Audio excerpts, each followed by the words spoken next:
হয়তো কোনদিন তুই চাইবি আমাকে,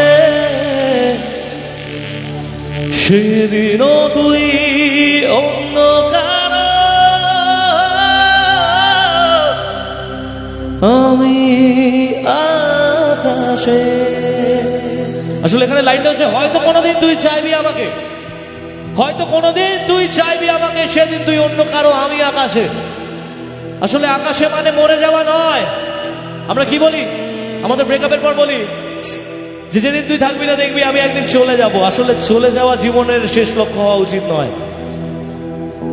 আমরা তারার মতো জ্বলবো, না হলে জোনাকি, অর্থাৎ তারা আলো দেয়, সেই আলো হয়তো আমরা দেখতে পাই, আমরা হয়তো সেই আলোয় আলোকিত হই না। সেই আলোটাই দরকার, যে আলোটা তার অব্দি গিয়ে পৌঁছবে না। অতএব আমাদের স্টারডম, আমরা নিজেদের লাইফে এমন একটা জায়গায় পৌঁছতে চাই যেখানে জীবন থেকে ছেড়ে যাওয়া মানুষটা যেন ওই অবধি পৌঁছতে না পারে। কি তাই দরকার? কি সবার গলার আওয়াজটা চাই এখানে? আসলে ব্রেকআপের পর সবাই দেখবে হাত কাটে, পা কাটে, মাথা কেটে, মাথার চুল ফুল কেটে ন্যাড়া হয়ে যায়। আমি গুরু এসবের বিরোধী লোক। আমার কাছে পরিষ্কার খুব জীবনটা। আসলে নেগেটিভ মানে না পজিটিভ মানে খুঁজে বের করি। আমার জীবনে এত কিছু বাধা এসছে, তারপরেও দাঁড়িয়ে আছি এখানে। দুটো কথা বলি।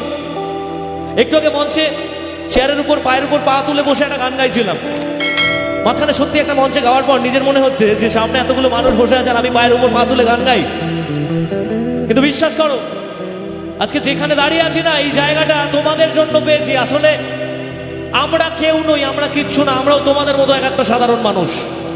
এই নিচে যারা বসে আছে, এখানে যারা দাঁড়িয়ে আমাদের গান শুনছে, প্রত্যেকের স্ট্যান্ডার্ডে আমি নিজেও দাঁড়িয়ে আছি। শুধু প্লাস পয়েন্ট কি, আমি গান গাই, আমার মতো আরো হাজার হাজার মানুষ গান গায়। কিন্তু সেই মানুষগুলোর মধ্য থেকে তোমরা আমায় খুঁজে বের করে এনেছো, এটা তোমাদের দেওয়া আশীর্বাদ, আর কিচ্ছু নয়। আজ একই কারণে আমি বলতে চাই, আমার বিভিন্ন সময় ইচ্ছে করে সত্যি যে উপরে দাঁড়িয়ে কেন গান গাইতে হবে, সমানে সমানে কেন হয় না? আসলে দেখতে পাবে না তো তোমরা, নইলে বিশ্বাস করো আমিও তোমাদের মাঝে বসেই গান গাইতে চাই, আমিও তোমাদের মাঝেই থাকতে চাই। জীবনে এতগুলো শেষ হয়ে যাওয়া বাধার মাঝখান থেকে যখন উঠে দাঁড়িয়েছি না, গত বছর তোমরা জানো এই এপ্রিল মাসেই আমাকে নিয়ে ট্রোল হয়েছিল, এবং কি বাজেভাবে ট্রোল হয়েছিল তোমরা প্রত্যেকেই সোশ্যাল মিডিয়া থেকে জানো। আর সেই ট্রোল মিমের পর আবারও আমার জীবন থেকে ভয়ঙ্কর ভয়ঙ্কর ঘটনা ঘটে গেছে।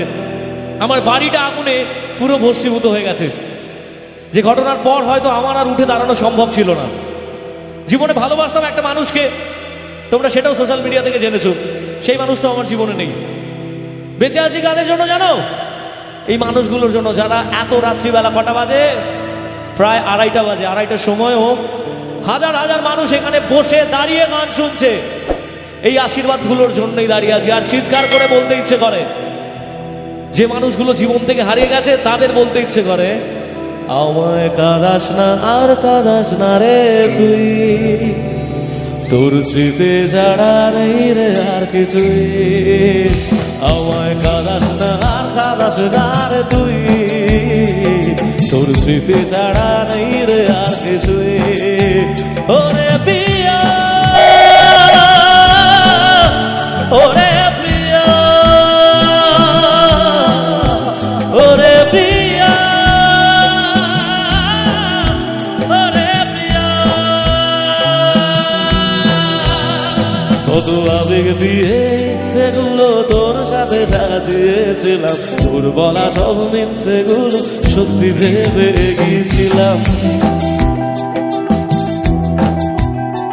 কত আবেগ দিয়ে সেগুলো তোর সাথে সাজিয়েছিলাম, তোর বলা সব মিথ্যেগুলো সত্যি ভেবে গিয়েছিলাম।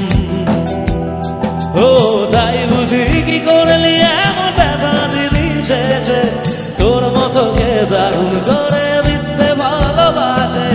তাই বুঝি কি করলি এমন ব্যথা দিলি শেষে, তোর মতো কে দারুণ করে মিথ্যে ভালোবাসে। আমায় কাঁদাস না আর কাঁদাস না রে, তোর স্মৃতি ছাড়া নেই রে আর কিছুই। আমায় কাঁদাস না আর কাঁদাস না রে তুই, তোর স্মৃতি ছাড়া নেই রে আর কিছুই।